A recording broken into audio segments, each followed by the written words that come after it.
S जे study zone में सभी बच्चों का स्वागत है। तो बच्चों, आज हम करेंगे कक्षा 10वीं गणित की प्रश्नावली 3.4 का क्वेश्चन नंबर 2। तो यहाँ पर क्या दिया हुआ है, निम्न समस्याओं में रैखिक समीकरणों के युग्म बनाइए और उनके हल यदि उनका अस्तित्व हो तो विलोपन विधि से हल कीजिए। तो देखो यहाँ पर क्या दिया हुआ है, एस जे स्टडी जोन में सभी बच्चों का स्वागत है। तो बच्चों, आज हम करेंगे कक्षा 10वीं गणित की प्रश्नावली 3.4 का प्रश्न नंबर 2। निम्न समस्याओं में रैखिक समीकरणों के युग्म बनाइए और उनके हल यदि उनका अस्तित्व हो विलोपन विधि से हल करो। यहाँ पर पहला भाग दिया हुआ है, यदि हम अंश में एक जोड़ दें तथा हर में से एक घटा दें तो भिन्न एक में बदल जाती है। यदि हर में एक जोड़ दें तो वह 1/2 हो जाती है, वह भिन्न क्या है। तो यहाँ पर ये फ्रैक्शन का क्वेश्चन है, तो हमें देखो कैसे हल करना है ये। तो सबसे पहले यहाँ से हल शुरू करते हैं। तो ये एक भिन्न का क्वेश्चन है फ्रैक्शन का, तो यहाँ पर हमें क्या मानना पड़ेगा, फ्रैक्शन यानी कि अंश का बटा हर। तो यहाँ पर मान लेते हैं, माना भिन्न, तो भिन्न मान लेते हैं जैसे x/y। तो देखो जो ये x है ऊपर वाला, ये तो अंश होता है, और जो नीचे वाला y है ये होता है हर। अब इसमें दो कंडीशन दी हुई हैं, पहली और दूसरी। तो जैसे प्रश्न में दिया गया है ऐसे ही करना है।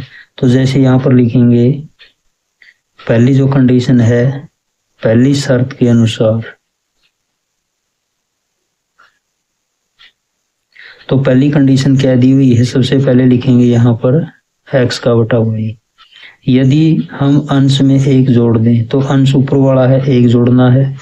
हर में से एक घटा दें तो हर में से एक घटाना है, तो भिन्न एक में बदल जाती है, तो ये किसके बराबर हो जाएगी, 1। तो 1 का बटा 1 कर सकते हैं। तो इसके बाद हमें क्या करना है, इनकी क्रॉस गुणा, आर पार गुणा करनी है। तो यहाँ पर देखो इनकी क्रॉस गुणा करने पर कितना आएगा, 1 के साथ गुणा x+1 की सेम x+1 बराबर y-1 की 1 के साथ गुणा करेंगे y-1।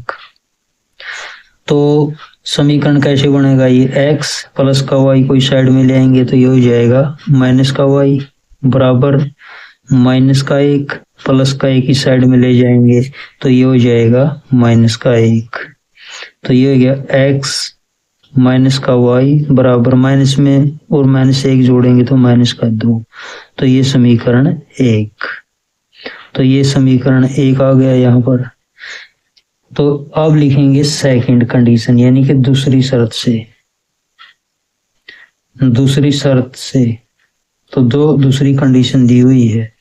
तो सबसे पहले यहाँ पर क्या लिखेंगे, x का बटा y। इसके बाद देखो यहाँ पर कंडीशन क्या है, यदि हर में एक जोड़ दें तो हर नीचे वाला होता है, इसमें एक जोड़ना है, तो भिन्न कितनी हो जाती है, 1/2। तो इसकी फिर क्रॉस गुणा करेंगे। तो क्रॉस गुणा करने पर यहाँ पर देखो कितना आएगा, 2 की x के साथ गुणा करेंगे 2x बराबर 1 की y+1 के साथ गुणा करेंगे तो y+1।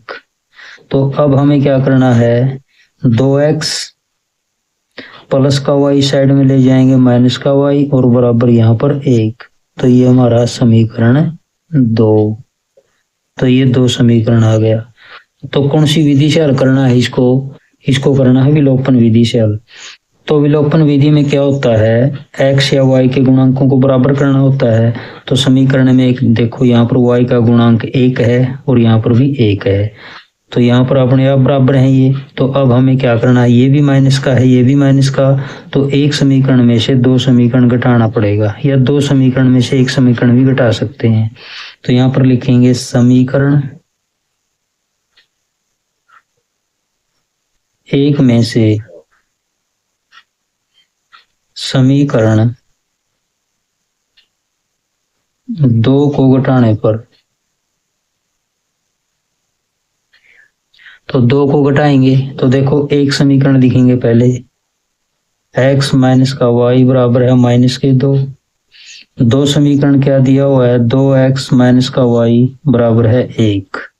तो घटाना है तो घटाने पर क्या करना है, नीचे वाला जो समीकरण है इसके जो चिन्ह है, ये प्लस का है, ये माइनस का हो जाएगा, ये माइनस का है, ये प्लस का हो जाएगा, ये प्लस का, ये माइनस का हो जाएगा। ये प्लस का एक माइनस का कट गई, माइनस के दो प्लस का एक, तो माइनस का एक एक्स बचे यहाँ पर, माइनस का दो और माइनस का एक, तो माइनस के तीन हो जाएंगे। दोनों साइड में माइनस से माइनस कैंसिल हो जाएगी। तो इसके बाद हमारा यहाँ पर एक्स का मान कितना आया, 3। अब देखो x का मान 3 है। अब हमें क्या करना है, x का मान समीकरण 1 में भी रख सकते हैं और 2 में भी। तो यहाँ पर लिखेंगे अब x का मान समीकरण, चलो 2 में रख लेते हैं। 2 में रखने पर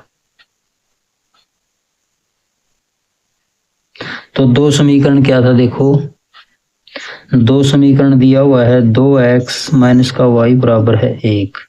x का मान 3 है तो 2 गुणा इस x के स्थान पर 3 माइनस का y बराबर है 1।